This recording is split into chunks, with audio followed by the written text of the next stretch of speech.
26 orders of insects, the largest order of insects with about nearly 500,000 species.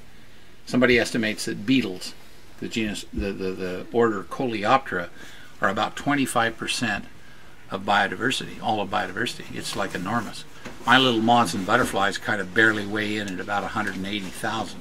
That's quite a few to remember if you start to memorize them. 1, 2, 3, you never make it to 180,000, you die of old age. But if we decided that of all those families of beetles, that this one little family's Sphaeridae had them in them, we'd go here to this drawer. Because there aren't very many of them, and even in the Carnegie collection, which is totally all over the world, look at, there doesn't look like there's more than about 20 of them. See the ones with the little green labels?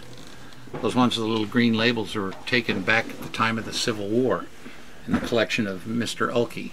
He never visited the Carnegie Museum. There's a good reason. The Carnegie Museum hadn't been built yet. Let's try this family here. This is a neat family.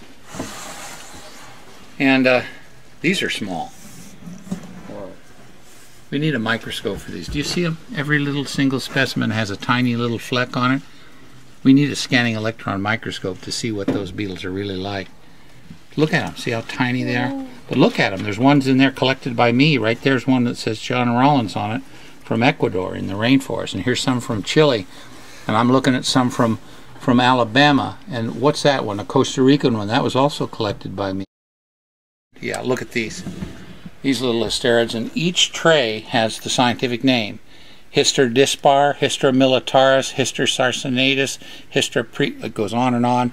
Hundreds of thousands of species. We estimate only statistically, we don't have a record, but in the Carnegie collection right now, in all the bug rooms that we have many rooms filled with bugs like this, it's something approaching 300,000 species of insects are documented. There's only about like slightly less than 1 million named, so it's pretty hefty representation. And something like butterflies, we basically have them. I mean, we have most of the species. People say, "Oh, well, I'll bet you don't have those Afghanistan butterflies." Oh, you'd be wrong. We have a marvelous Afghanistan collection of butterflies.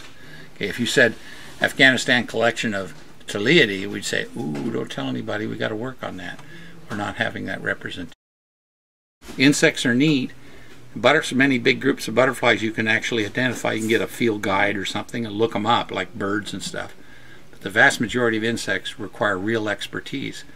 It's one of the reasons that here at Carnegie, like the guy we walked by over there, he's actually all day long, most of the days, he's working on tiny little bark beetles that are causing huge problems in terms of producing fragmentation. And yet the United States government and the specialists send them here to Bob to be able to get that basic screening. You know, the stink bug does a little damage agriculturally, the one that's so common, but it's an invasive species. So, you know, it's had a beginning and an end. That's why people know that on September 3rd, 1998, in Allentown, at the other end of the state, the very first stink bug showed up. People say, well, that must have been when it was brought in. But we know one thing, that when you finally notice a bug like that, it's already been here for a while.